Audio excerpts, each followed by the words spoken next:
Welcome to The Fix. Sit down with copywriting experts Nick O'Connor and Glenn Fisher as they review, discuss, and improve real-world copy sent in by you. This is The Fix.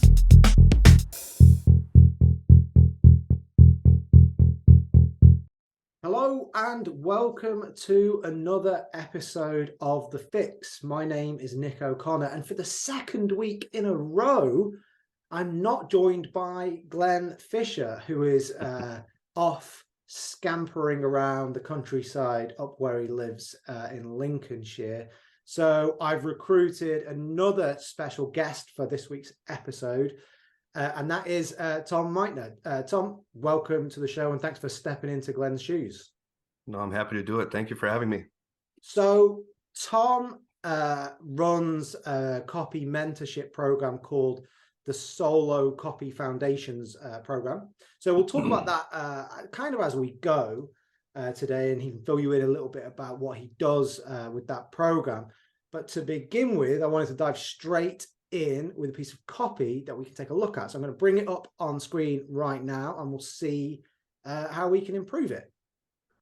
Okay, so I'm going to read it out loud, and then we'll get stuck in. The copy reads, "Our sales approach helps you avoid unpleasant surprises down the road. Over 2 decades of experience distilled in a proven system. Technology business entrepreneurs, startups, system integrators, VARI, technology solution providers, get unstuck. At last, you can now breathe easy with a proven sales system which systematizes your business to break through the growth barrier and achieve consistent and predictable growth in alignment with your vision and desired goals. Attention B2B system integrators, technology solution providers. In the next few minutes, you'll discover the closely guarded method to win consistent and predictable sales, even if your past efforts didn't give you the desired results. The super simple 5 shifts that will fill your sales funnel with 50 to 75 or more most qualified prospects and $250,000 of incremental sales funnel like clockwork on autopilot." Okay, there's a lot going on there.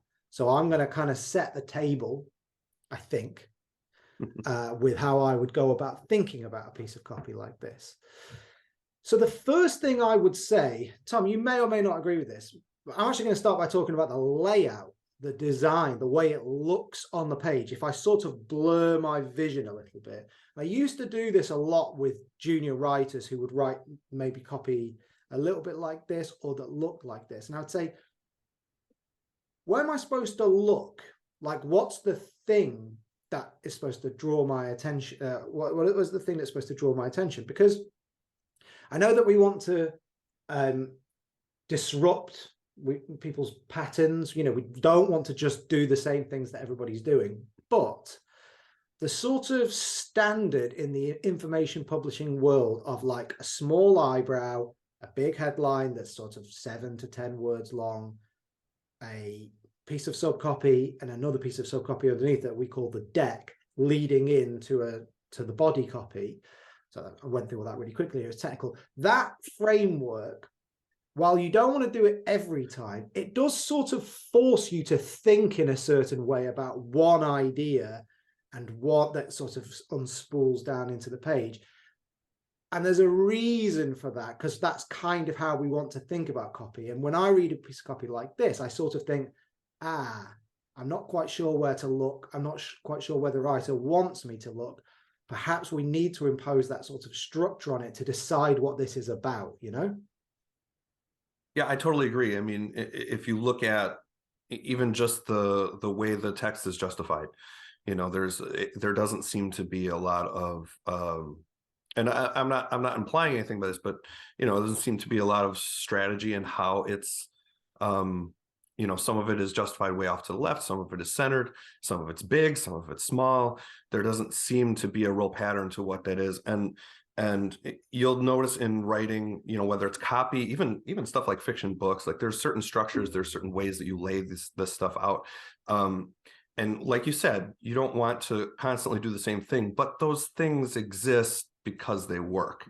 And especially in copywriting, I think a lot of times we try really hard, and we're all guilty of it. We try really hard to reinvent the wheel a little bit because you think you need to be a little more clever, and sometimes you just have to go back to the basics and just go back to what we know is proven to work, because it does, and it still does. Absolutely. So like, I'm going to kind of follow up on my point about design with a second design point, but I used to find this with junior writers sometimes doing the opposite of this, where they would write a headline complex, but it wasn't a headline complex. It was all 12 size font. It was one line long, and it was almost like whispering the copy. And I used to say, be proud, like blow it up big. It's a headline. It needs to like, it sounds like you don't know what it is you're trying to like get my attention with. And I used to see it as almost an embarrassment or just a sense of maybe a lack of confidence or whatever. And I actually think it's the same thing here, which is you need to feel really confident that you know what your idea is. And when you know what your idea is, you put it up there in bold. You might go back later and say, I want to design it differently or whatever. That's a design challenge. But while you're finding that idea, I'm like, make it look like copy. Take a piece of copy that you know works and use those structures just while you're getting going, which is all a kind of a way into saying, I think this is a piece of copy that where the writer hasn't decided what their big singular idea is. So we sort of get this scattergun thing of lots of smaller ideas that could be good if developed, but I don't know where to look to start. And so as a reader, I don't quite know where I am with the copy. And I feel like really that's the work that needs to be done with a piece of copy like this. Like, what is the idea? What is the one thing? Let's pick that, you know? Yeah, absolutely. And I think that, as I look at this, and I didn't count them all, but, you can see a number of different ideas. And honestly, I'd say a good half of them are interesting. Like I go, okay, unpleasant surprises. I'm curious what that means, but there's no follow-up on it.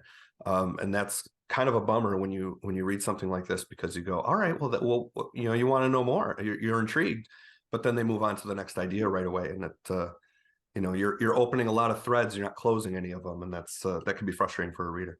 So is that something you find when you're working with copywriters, perhaps who are making their way in the industry in the early part of their sort of journey, because it's certainly something that I've got experience with, where it's kind of like a basket of ideas, and you have to teach people that putting it all up there doesn't make it all add up to something more. Each new idea subtracts from the one before it rather than adding to it, Yeah. I work with, right now, a little over 100 writers, and a lot of them talk openly about how long it takes them to write copy. And when I sit down and work with them a little bit, I see very, very often that it's because they have so many ideas and they're trying to develop all of them at the same time. Even something like an email, where I try to really drill into their heads, just pick one idea and just hit it and just lay into it for a little bit. That's all you need in one email, right? Not only does it make the process of writing copy easier and faster, it makes it a lot more effective. And I'm guilty of it too. I've done many times, if I let my guard down a little bit, we're all human, where I may write a subject line that opens up a thread, and then inside the email, I don't quite close it off. And sometimes it takes somebody else to read it and go, you didn't really finish this thought. And I'm like, oh, shoot, I got to go back and fix it. So it's very natural, It is. But I think that's where there are like shortcuts that you can use in your own process, like the design stuff that I mentioned at the start, which is like, you can look at the page and say, does it look right? Does it look like I've distilled it to one thing with a bit more information about that thing, with a little bit more information about that thing? Like, does it look right on the page? Because that won't be right 100% of the time, but I'm going to say 99.5% of the time. If it looks right on the page, you've got more chance of it being one idea.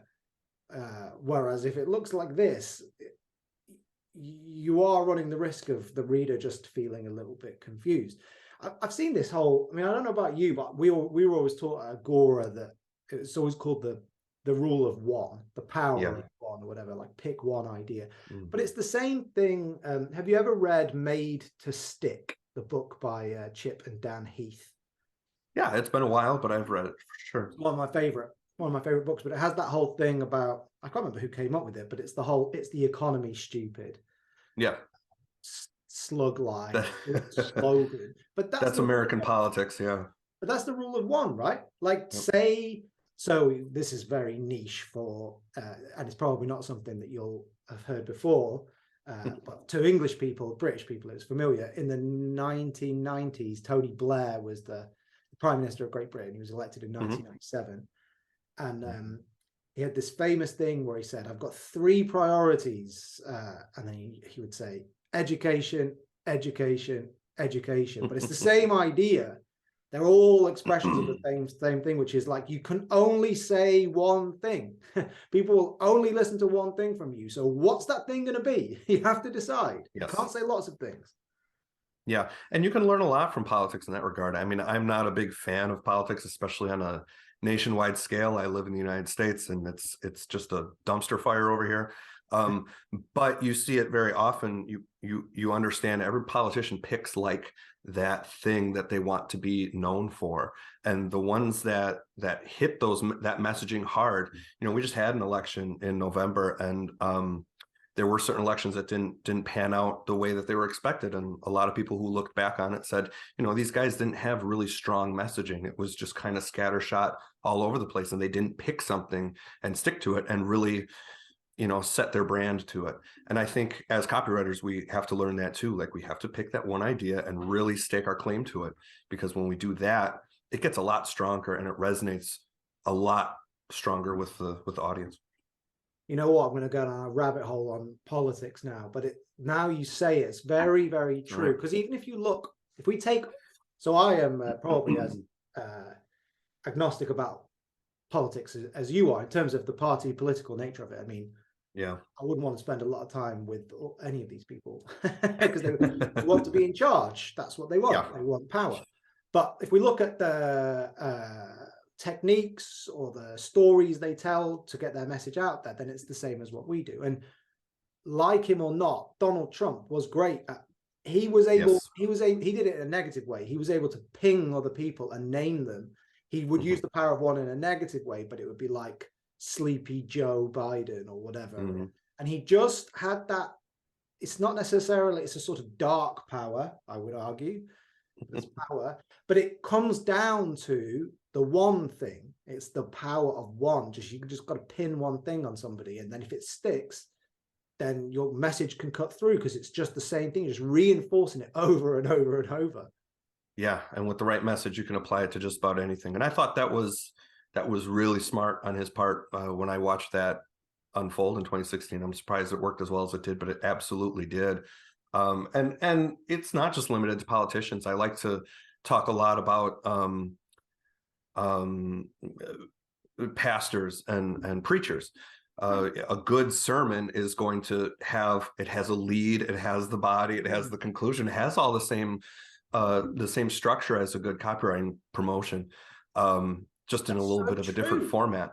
But it is. I mean, I'm a church going guy, so I have a lot of experience with it. But on Sunday mornings, there's an opening story that relates to everybody, pulls us all in emotionally. Then it gets into the meat of whatever the message is that day, and every sermon ends by tying back to the original story. So it reinforces all the, you have the facts in the data, the facts in the middle. You have the emotion that bookend it, and it ties it all together really nicely, makes it memorable.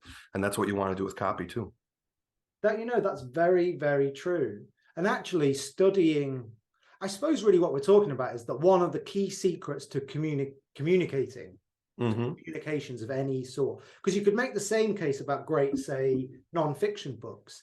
They don't tend to have, they might break their idea down into chunks, so a book about disorder might have energy and food and geopolitics and this, but the overarching idea that's laid out in the opening chapter generally will be distilled onto the front page. That's your headline, and then it will be laid out, hopefully, if it's a good book, in a compelling way in the lead, and then the rest of the copy kind of unpacks that idea and expands and develops upon it. But it's just worth remembering that this is not unique to copywriting. This is unique to kind of storytelling and communicating more than anything. I love the example of a sermon because that's a great, you know, I used to go to church as a child.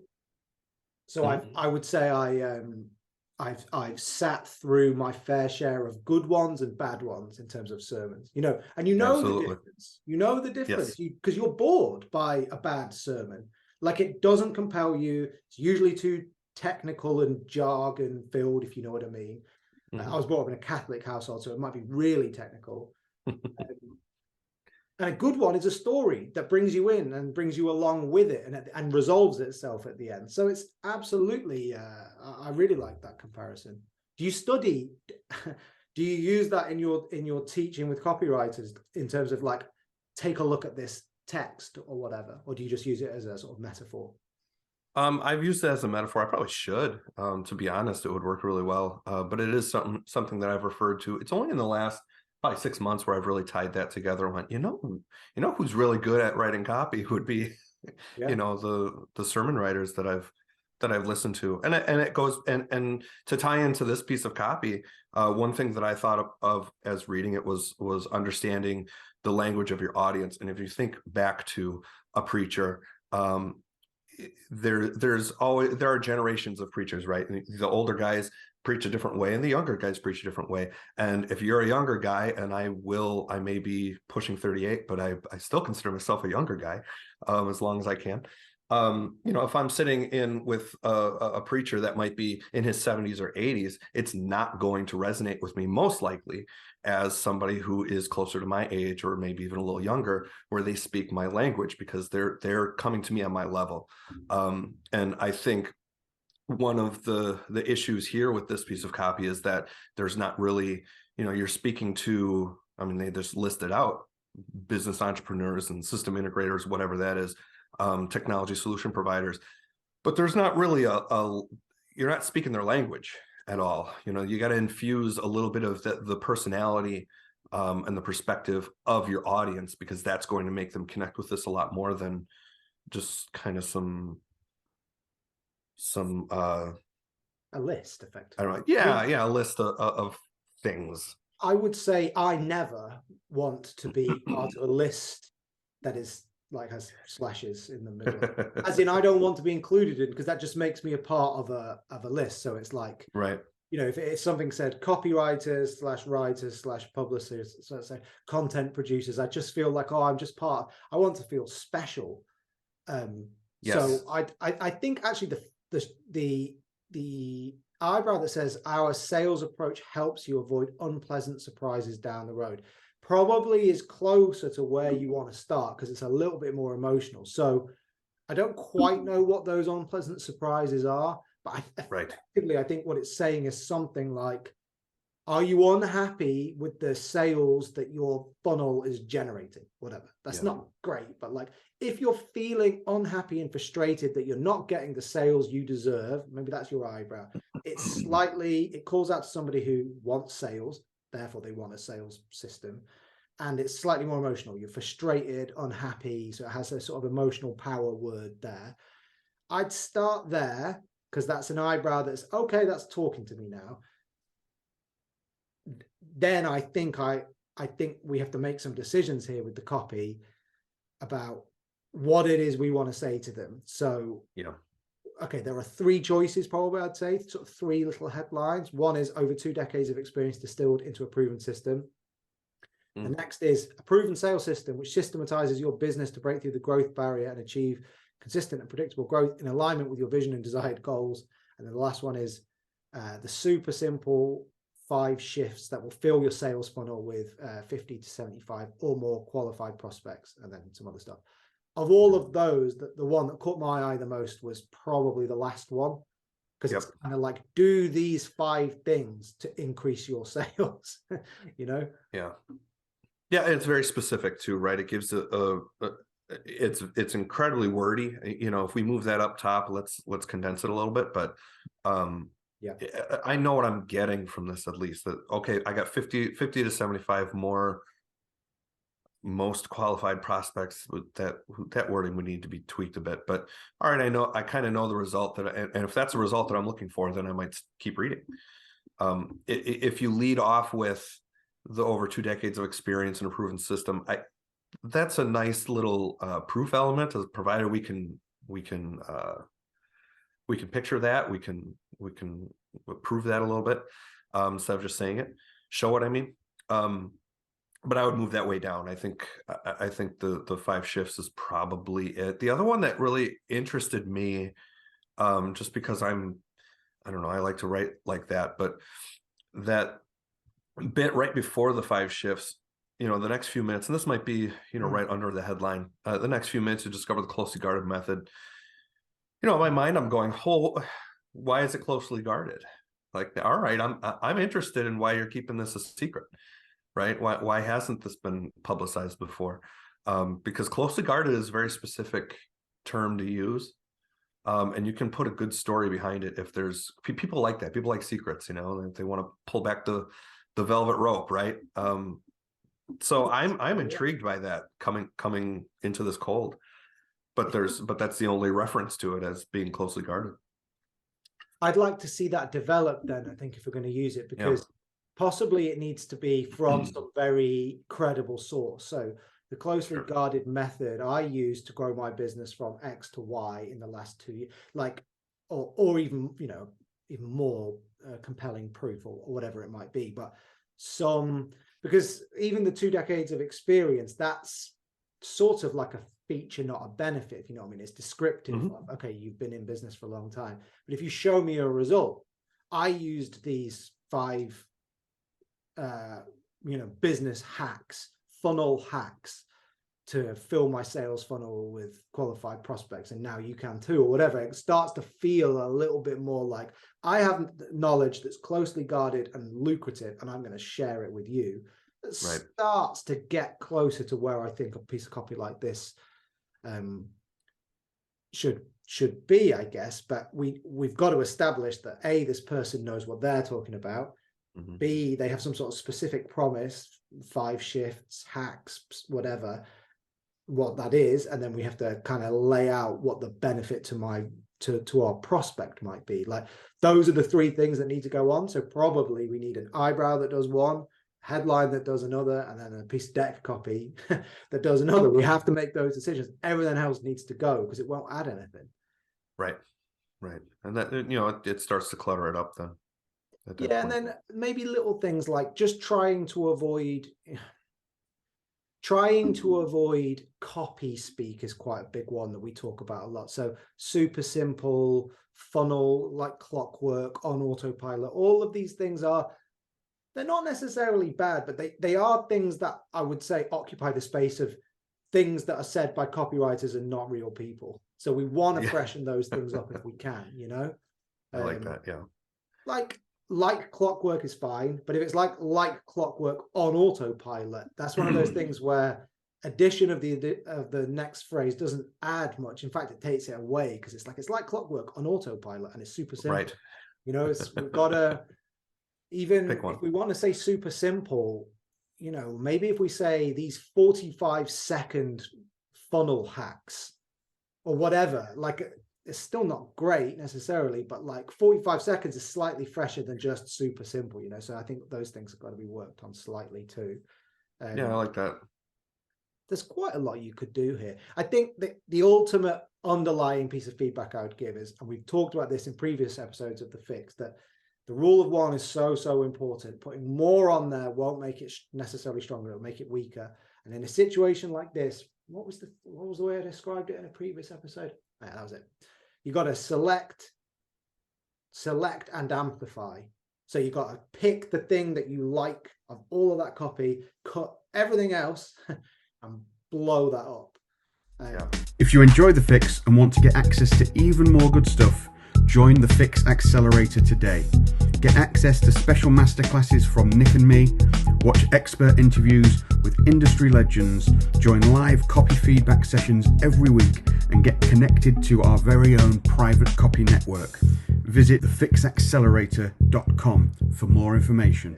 So let's talk a little bit more about the work that you do with Solo Copy Foundation. So this is, well, give me the story in sort of 30 seconds rather than me paraphrasing what it is that you do. Sure. So I've been a full-time freelance copywriter since April 2008. So we're knocking on 15 years. And a few years ago, I wanted to see what other copywriters were doing, because I had kind of not an old-fashioned way of doing things, but just I wasn't big into social media as far as my copywriting career went. So I went into a few different programs training new writers on how to get clients, and I noticed a trend of writers who were starting these courses. They probably had a year or two of business and then decided to build a course, and then every single one of them would outsource the course, the program, all the support to somebody that they trained, to a VA, something like that, and then they would disappear. And I won't name names, obviously, but there are some that I would follow them on social, and they'd be hiking and backpacking in Europe and whatever, while all these writers need help. And I would start talking to some of the other writers in programs, and they would say, I'm kind of annoyed that she's gone, and I paid to get support from her, and she's, passing the buck down to somebody else that she trained. So they're using their, perceived authority into getting people into the program and then leaving. And so I thought, well, there needs to be something. I'm not I love traveling, but I have a wife, I have 3 kids, we just bought a house, I have roots, I'm in an office every single day, I'm in this office every single day. So is there a way that I can provide some more personal, more ongoing support to new writers? And so last year I launched Solo Copy Foundations. It's been doing very, very well, and it's really it's a mix of some self-guided education. So there are modules with videos and laying out everything that I've done over the last 15 years to become, as cliche as it sounds, a 6-figure copywriter consistently, and mix that with ongoing support in the form of a private Facebook group, which is very active. I'm in there every day answering questions and providing feedback for writers. You get, direct access to me. You can DM me, you can email me, whatever, for whatever roadblocks you have. We do a live Q&A group call every other Thursday afternoon, and those are recorded, so you can send me questions beforehand and I can answer them on the call, and you can watch the recording later at your convenience. And right now, during open enrollment periods, which I do once a month, I'm offering a free one-on-one coaching call, redeemable anytime. You get lifetime access to the program, and you can redeem that coaching call whenever you need it, if you hit some kind of roadblock as you're building your business. So I'm trying to find ways to not just package up the typical package up my expertise and sell it, but also provide that ongoing support, provide encouragement for people who need it, because I think there seems to be a real need for it. And based on the feedback I'm getting from the writers inside the program, they're getting it. And that's exactly what I want to be doing for them. Well, as anyone who's followed the Fix for any length of time will know, this is all music to our ears, because we've built what we do around very much the same set of ideas, which is not to describe your business, I'll describe mine, but I think we're talking about Go ahead. Learning to write copy, or writing copy, never mind learning, is a 2-way process, not a 1-way process. It's about call and response and working with somebody and responding to those challenges. That's how we all learn to write copy, training from other people or whatever. What you were talking about there with people disappearing off, that feels to me very much like a 1-way process of you're in, but you're on your own. And that's not how anyone learns to write copy. It's like this. It's like we've been doing this. You get a piece of copy, you talk about it, it goes back and forth. So exactly, I would say anything that involves or is built around those principles is going to be much more valuable to you as a copywriter, whether you're starting out, like I said earlier, at the start of your journey, or whether or not you're just trying to kind of go to the next level. I know that's a cliche, but we know that we progress in stages, and sometimes you need that little bit of help. So I'm going to make sure that the link to join the program is directly beneath this video and in the email that we use to send this out to Fix subscribers, so you can check that out. And any questions or anything like that, just get in touch with us at feedback@thefixcopywriting.com. And as always, if you have copy that you want to submit for review, remember that is the single most valuable thing you can do to improve your your skills as a copywriter is to get your copy seen by other writers. Just use that same email address to submit it. Aside from that, Tom, it's the start of your working day. It's a Friday. It's Friday, 4 o'clock here in the UK. So I'm about to log off and begin my weekend. What have you got scheduled for the rest of the day? Well, I've got copy to write for clients. I mean, that is also one of the things that I like to think makes me a little more unique when running these courses. I keep my hand in it. I'm managing, 3 or 4 clients at a time, so that I know exactly what I'm teaching. So I have client work to do. I've got some content to send out to my writers. I have a list of DMs right now that I have from writers inside the program who are asking for feedback. So I'll be jumping in there and doing my job for them, what they pay me to do. Well, I better not take up any more of your time then. So I think we'll sign off here. Thank you very much for making the time in your morning to review this copy with us. It's been great fun. I've really enjoyed this. And I'm going to go away and research the relationship between copywriting and writing a sermon, I think. Steal that idea. Cheers, mate. It's been great having you on. And thank you very much, everyone, for watching. We'll see you again in a future episode. Thank you very much and goodbye. Thank you. Thanks. That's all for this episode, but if you'd like to get your copy reviewed, or you've seen some copy you want Nick and Glenn's opinion on, get in touch at feedback@thefixofcopywriting.com. Thanks for watching, and don't forget to like and share.